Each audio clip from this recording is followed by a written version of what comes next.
दक्षिण शहर माता जी के नाम रानी सुनैना उनके कोखिया में पैदा लेली दू बालक जय में हमर नाम माता भेला कुम्मर बिहार हमरा से छोट के बहिन बहिन के नाम सत्यागर में सब दिन सोना के कटोरा में दूध भात खियावे चाल सब दिन कॉलेज स्कूल में पढ़ावे ला जाए चली सब दिन 10 बजे स्कूल में पढ़े ला जाए चली लड़का लड़की विद्यार्थी बहुत स्कूल में पढ़े छाल सब लड़का लड़की विद्यार्थी के मास्टर साहब पूछला कि कत्तो घर छो केकर बेटा छे केकर बेटी छे की तोहर नाम छो रजिस्टर में नाम लिखवा पड़ा सब कोई विद्यार्थी अपन अपन नाम गाम कहला अपन घर द्वार के नाम कहला अपन अपन बाबूजी के नाम पूछला सब कोई रजिस्टर में नाम लिखौला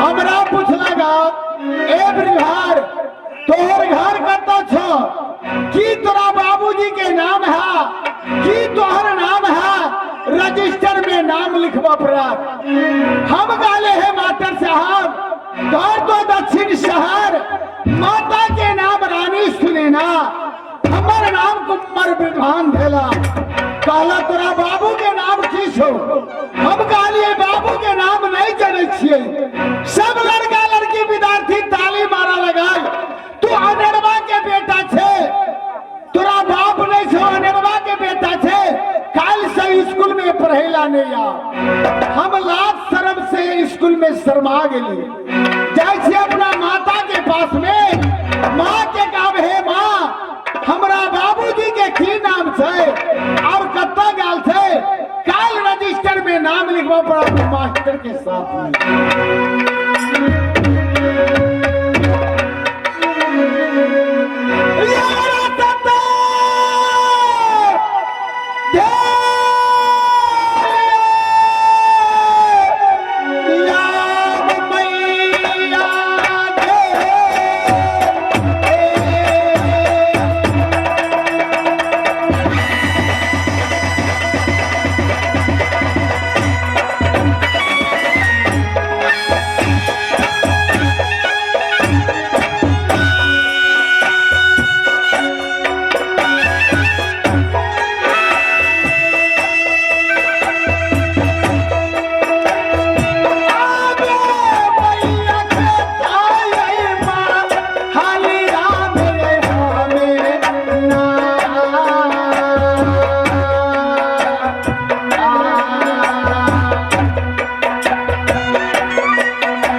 पास में हम माता सुनैना के कहब हे माँ हमरा पहले खाना खियावा आई स्कूल पढ़ेला जाब सब दिन 10 बजे स्कूल में पढ़ेला जाब माँ हमरा बाबू के की नाम छे और कत्ता गाल छे काल स्कूल में जा पड़ते और रजिस्टर में नाम लिखवा पड़ते मास्टर साहब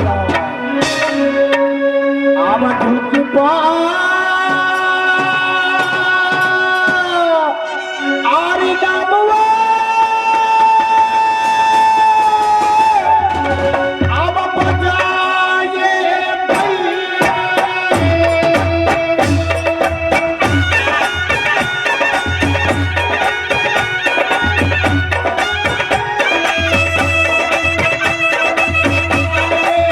मैया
में हमरे नाम सती सुनैना, हमरे गोद में 2 बालक, लड़का के नाम कुमार विद्वान और लड़की के नाम सती अगमन।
पता नहीं पावे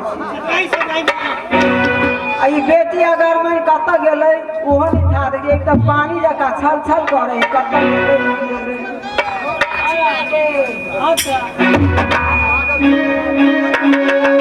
बउआ बउआ कत वृद्ध भाग पाछा खेलत रह गए हुआ आ ये बेलधुकबा कत हो बेलधुकबा मंत्री साहब जकरा छोड़ दे हुआ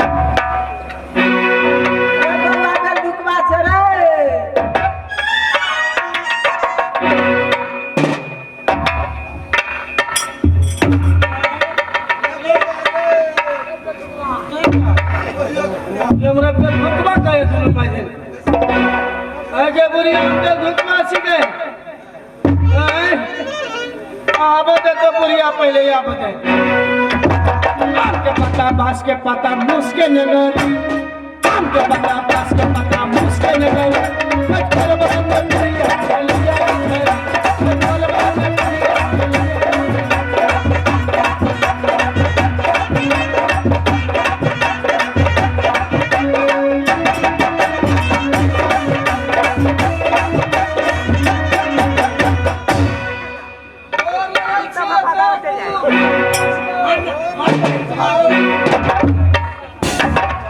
बोल बात कि पछा से तो हमरा मजाक उड़े छे आगे बुढ़िया तोरा पछाड़ी से गोर लगा करोगे आगे गे बुढ़िया तो पछा हरौती बांस से गली भी गेल त नहीं गाड़ी बुझाई ने पछाड़ी बुझाई हम कह गेल कोमर से गोर लगा के लो अखन तो जवान छे त बुझाई छी हम ही छी दुनिया में तहु एक दिन हमरे संगे होबे आगे बुढ़िया तो बेल धुकवा केकरा कैसे ले सकता तो बउआ तोरा कथि कहियो नाहे बेल धुकवा हम धइने छी आगे बुढ़िया दुन्नु माय दिन के बेल धुकवा प्रधान जे हमर जोड़ने छे दुन्नु माय दिन के से धुकनाई धुकबो एक दिन से धुकनाई धुकबो सठा केरा जगह पिया ढाबुस बजा दूंगा तोरा हम दुलार से कहै छी बउआ बेल धुकवा तोहर नाम तो पवित्रा धइने छी हम पवित्र बउआ आगे तो हमरे दुलार से बेल धुकवा कहै छी गे हां दुलार से कहै हमर नाम त पवित्र काकू बउआ गए हां बउआ हां सुनै छी बोली कहन मिलकन की हाँ। कहूँ स्कूल में गेल छलिया ई छौरी दौड़ते के दौड़ते दौड़ते के दौड़ते दौड़ते के दौड़ते घर चली अलै। अब मालिक जे निकल स्कूल में से तब मालिक के कहले मालिक के कन्हा पे बैठू ना चलो घरे तो जाना घर अपना सी साथी सब जोरे गेल क्रिकेट खेला अपनो मना कहले छोरा सब जोरे भाई गेलैया हम की करू हरूस भ के चले छौरी की ना ई छौरी जवान भ गेल तै द्वारे कहै छी हुको भग लागी ई हमरा हाथे पर झोंक दै आगे तो हुक्का नहीं भर के देलिया बुढ़िया के खाता एक बारी आगे अंदर लगे खेले रखे छी मैं कहे ना मैं तुझे मालिक आ चिंता नहीं करो हो सीधा छी आ ये कटले भगनारी हां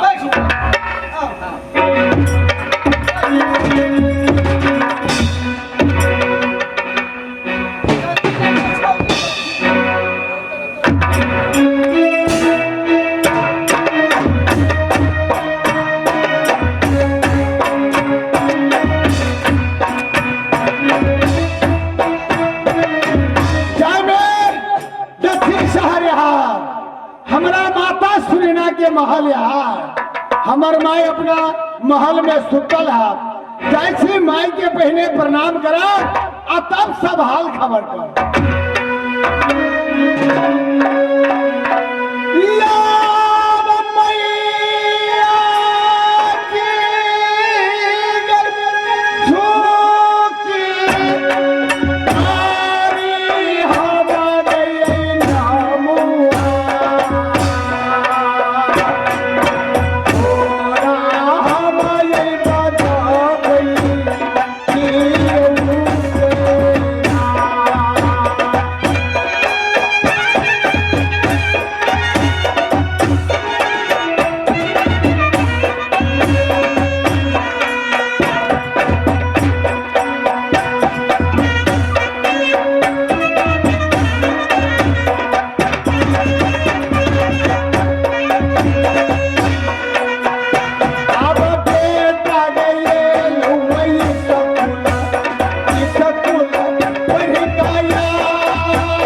अते लेट करता लागे हे मां संगी साथी दोरे क्रिकेट बॉल खेला लगलिया मंत्री साहब हमरा से पहले चला बोआगर में हम पछा से लिए मां बहुत लड़का लड़की विद्यार्थी स्कूल में पढ़े छल पढ़ला लिखला से बुद्धिमान ज्ञान होया हमहू बहुत सुंदर से पढ़ लिया बउआ पत्रकार से सोना कटोरा में दूध भात देने छी हां मां तोरा टाइम लाग गेलो अते हे मां हां स्कूल में तो पढ़ैला गेल छलियो मगर सब लड़का लड़की के मास्टर साहब पूछला घर कत्ता छौ केकर बेटी छे केकर बेटा छे की नाम छे सब कोई अपन अपन नाम बतौला हमरा पूछला कि ए विद्यार्थी तोहर घर कत्ता है हम कहले हमर घर दक्षिण शहर में है माई के नाम रानी सुनैना है उनके कोठिया में पैदा लेली दू बालक जय में हमर नाम धेला कुमार विद्वान बहिन के नाम सत्य अग्रमेन कहला तोरा बाबू के की नाम छो हम कहले मास्टर साहब बाबू के नाम नहीं जाने छे लड़का लड़की विद्यार्थी ताली मारा लगल तू अनरवा के बेटा छे कल से स्कूल पढ़ेला नहीं आ तोर नाम कथित कदला हे मां हमरा बाबू के की नाम है हमरा जल्दी बताओ बउआ तू दुनिया के पीछा कैला घूमे छा तोर अपन काम छो से कर दुनिया के पीछा नहीं दूर दुनिया सुना चाले हमरा बाबू के नाम नहीं कहवा हमरा पिताजी के नाम नहीं कहवा ताले पानी अंजल तक नहीं करा ये मंत्री साहब की बात भेल केला गुलगल कर से हाथ माय पूछते ये बउआ तो बड़ गजब के बात कहे कथी कहया बउआ कहे स्कूल में सब कोई माय बाप के नाम कहल कही हमरा नहीं कहल भेल ताहि द्वारे मास्टर हमरा अनेरवा के जन्मल कहे नाम लिखावे के बात है हाँ मालिक क्यों हाँ मंत्री साहब यहाँ खाना खाने में जैसे स्कूल में सुना तोरा नाम लिखला सनेहा हमार बाबू के की नाम है हमरा जल्दी बतावा नहीं तो स्कूल में काल सब पढ़ेला नहीं जावला कॉपी किताब बंधा रखा मैं हाँ बउआ कोनो कॉपी किताब सब फेंक देगी अब तो कोनो बात नहीं है कौन उपाय कर छोट से तब बचबे तब तक जुआन भगले नहीं कहबे तो बढ़िया बात है कहीं पर मालिक आ बाबू के नाम जाना चाहछी तो सुना कान होगा तोरा बाबूजी के नाम थोड़ा राजा टोरलमल राजा टोरलमल हाँ हमरा बाबूजी के नाम राजा टोरलमल और की कत्ता गेल है मर बाबूजी के नाम राजा टोरलमल है तो कत्ता गेल है से बतावा से बात कह पर आज जी निकाले छिपे को बात सुन लिया ये बहुत राज के बात है यह राज है सब छुपाइल गए तय द्वारे ये बात नहीं हम बुझू की बात? खाना खाओ नाम जाई लेनी अरे पहले नाम बतावा ना कि कत्ता गेल है कहे बात है हाँ तो सुन ला एक समय के बात है तो जा रहा है तो अपना माई के घर में हाँ हाँ तोरा माई के हरिन के मांस खाए के ललसा लगा तो तोरा माई के कहला पर तोहर बाबूजी के जंगल शिकार खाए लगी खेला लगी कि हे स्वामीनाथ हम हरिन के मांस खाए तोरा माई के कहला पर जंगल शिकार खेला अच्छा 12-14 बरिस बीत गए जंगल में मर गए कि कट गए की भेले नहीं भेले अभी तक वापस नहीं आए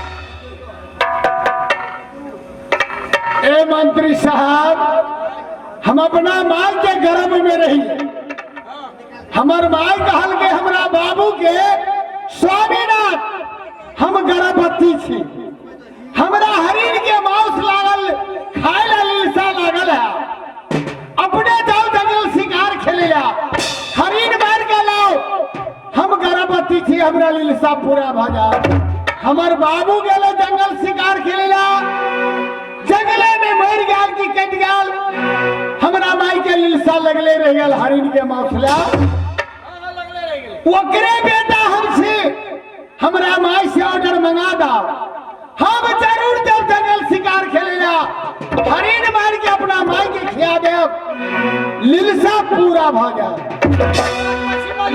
नहीं जाले हमर माई ने दे ऑर्डर जंगल शिकार खेलेला ताले पानी के अंत तक न पीबे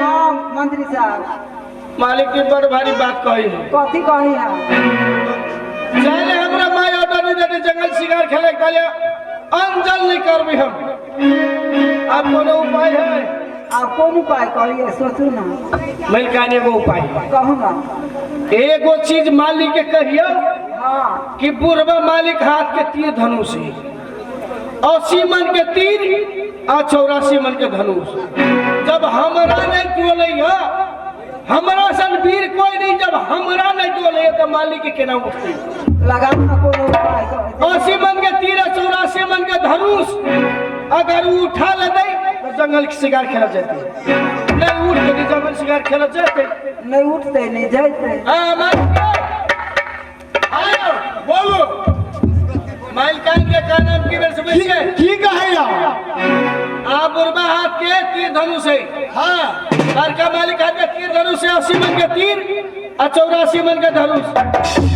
तीर धनुष उठा ले तो जंगल शिकार खेलने लगे ऑर्डर जाए ठीक है जब हमार माई कहल गए तब माई के वचन नहीं काटब लावा दिखावा तीर धनुष उड़ते तो देवे जंगल शिकार खेलेला नहीं उड़ते तो अपना घर में रह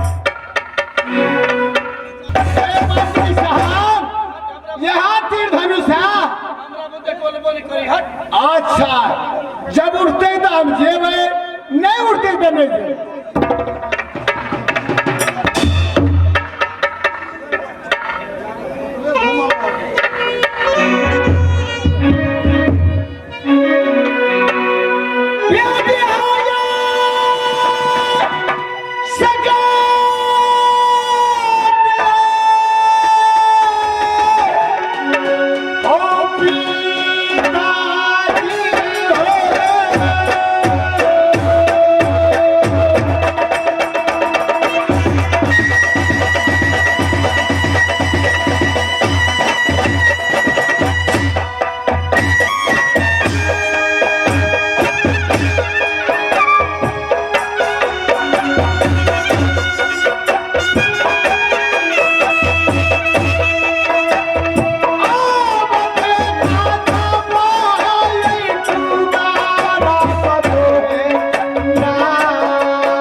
यही तीर धनुष के बात करे चला। आए अब हमारा माँ से ऑर्डर मंगा दा। के भी अब कार्य होई मैं चमरा बुते डोलबो नहीं करे चलिए क्या तो उठा दे पहले का है। हाँ बउआ, आप कौन उपाय है? आप नहीं ऑर्डर दे भाई नहीं आप नहीं मानो। अच्छा जाबे करता है। आपने जब ऑर्डर तो बुझाया माना वाला है। अच्छा एक उपाय आरो बता दे छे। शिकार खेला जइहा बउआ, सुन लाई का बात। चाहो पिए दो हमरा मास्टर सब बोल। और की बात है बउआ? हाँ शिकार खेला तो जाबे करबा। हाँ माँ, जंगल शिकार खेला जाओ। एकटा बात ख्याल कर लिहा। की ख्याल गाई से? तो पूर्व ओर जइहा शिकार खेला, हाँ पश्चिम ओर जइहा, हाँ दक्षिण ओर जइहा, अच्छा। आ उत्तर ओर में शिकार खेला नहीं जइहा। ए मंत्री साहब, हमार माँ की गाय से बउआ रे जब तीर धनुष उठा ले आ जंगल शिकार खेलना जेबे तब पूर्व जंगल में बेटा शिकार खेलिए, दक्षिण जंगल में शिकार खेलिए, पश्चिम जंगल में शिकार खेलिए, उत्तर जंगल में नहीं है। की बात है? अरे उत्तर वही निपुत्तर ए द्वार कहीं उत्तर पर शिकार खेले नहीं जाए लगे। उत्तर हो या निपुत्तर, उत्तर जंगल में नहीं जा। ठीक है चला, तीन जंगल में शिकार खेला, उत्तर जंगल में नहीं खेला।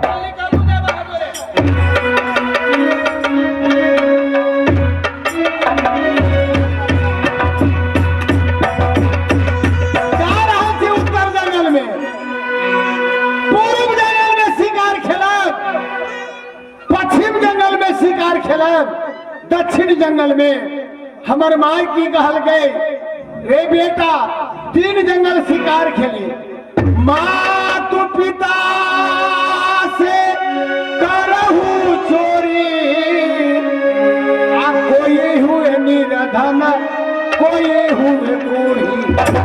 जय मनुष्य माता पिता के वचन काटत तेकरा शरीर में काया कुष्ठी फूटत।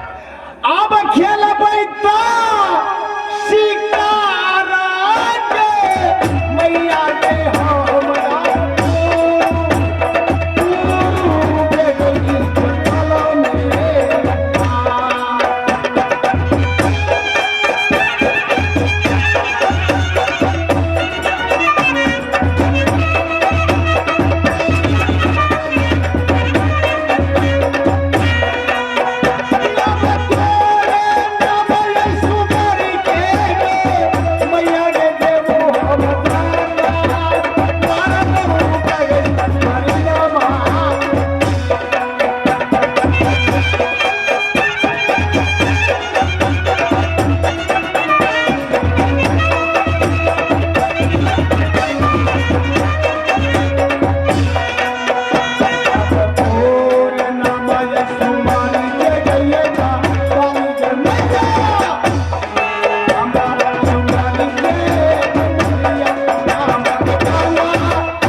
मंत्री साहब, जब पूर्व जंगल में शिकार खेला गई, हरिन के नंगरी देख लिया।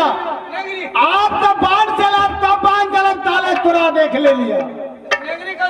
तो बाप रे बाप, देखा लिए हरिन के नंगरी झूले। क्या देखो तो हो गई टिकी है। आज तो हमरा बुते धनुष मार दी दे बाण। पैसा टिकिया हमरा बर्बादी दो बाऊ। जी हम तो चलियो तोरा बंदूक घुसाई देंगे। हाँ हाँ तो जे के से ना हो सरवा। हाँ हाँ, हम तो जी भाग जाए है।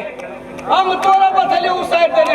आज तो हमरे बुते तू मारल देता कि तोरे बुते हम मारल देती। तो नहीं तू कौन उपाय करवा? एगो गप करा, तू करा में तू बात, हाँ एगो करा में एक बात। तो हम असगर में जाए जंगल शिकार खेला। तू लौट का दक्षिण शहर जा, मोबाइल से फोन करा, हरिन मारा तो तू 4 गाड़ी लगे। कोस करिए जाबा। हम असगर में जाए। अच्छा कोस करिए जाबा तो एगो गप करा। की बात? मसाला उसाला ओरिया के रखे पड़ती ने। सब चीज ओरिया के रखिया।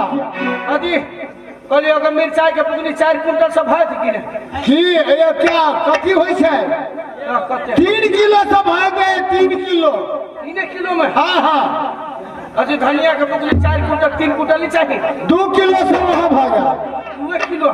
हाँ हाँ, की दो ना भाई। अच्छा नून तो 4 बोरा चाहिए। उनका 4 बड़ा 5 किलो न लिया जा। उतने में तब हमें ढवा में भागते। ना तो हम जा रहा हूँ। हे भगवान, पूर्व जंगल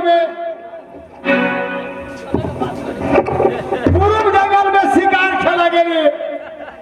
पूर्व जंगल में हरिन नहीं मिला, जा रहा से दक्षिण जंगल में। खाएगा!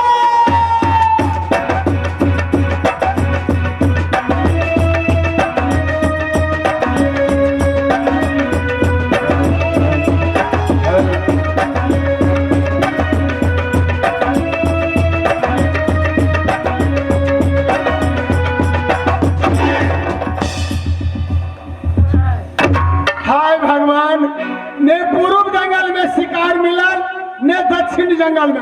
जा रहा से पश्चिम जंगल में। खाएगा!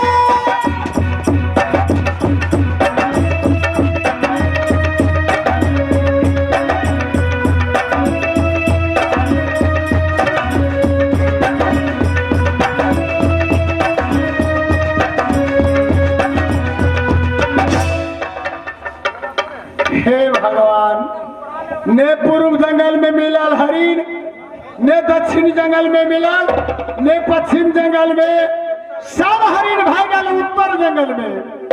हमार माई कहल के बउआ रे, उत्तर जंगल में नहीं जे हे बेटा, अपना माई के वचन करिया।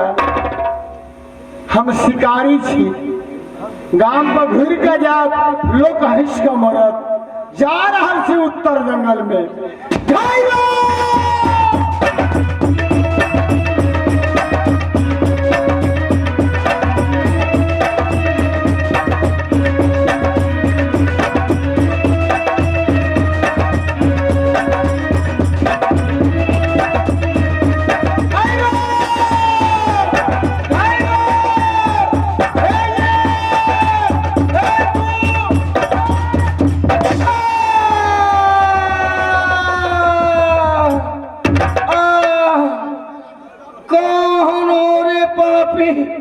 कौन हो तुम?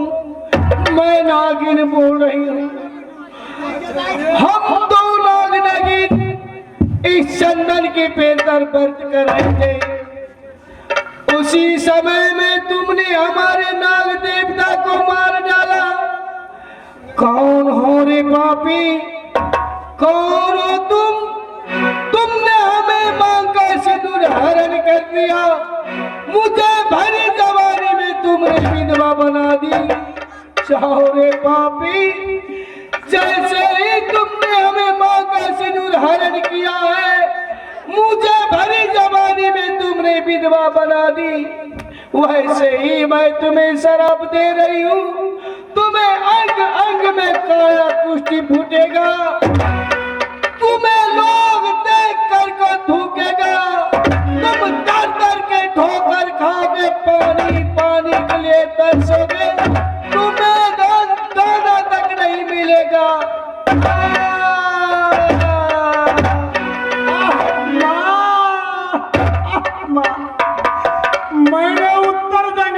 शिकार खेलने के गया, मैं तो बाण चलाया हरिण के, मैं तो बाण चलाया हरिण पर, लाग गया नाग नागिन। नाग नागिन दोनों अपना जोर खलक के वक्त में मैं तो बाण चला गया नाग पर। नागिन बोल रहा है, पापी कमीने कुत्ते, कौन ऐसा जंगल में तुम्हारा बाण चलाया, मेरा पति के मार डाला, मेरा मांग का सिंदूर हर लिया, भरल जवानी में विधवा बना दिया। पापी मैं नागिन बोल रहा हूँ, मैं तुम्हारा श्राप दे रहा हूँ, चाहे तुम्हारा काया कुश्ती फूटेगा, अंग अंग में पिल्लू भरेगा, लोग देख के थूक फेंकेगा, कोई भीख नहीं देगा, कोई पानी नहीं देगा।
हमारा बदन में काया कुश्ती फुटार।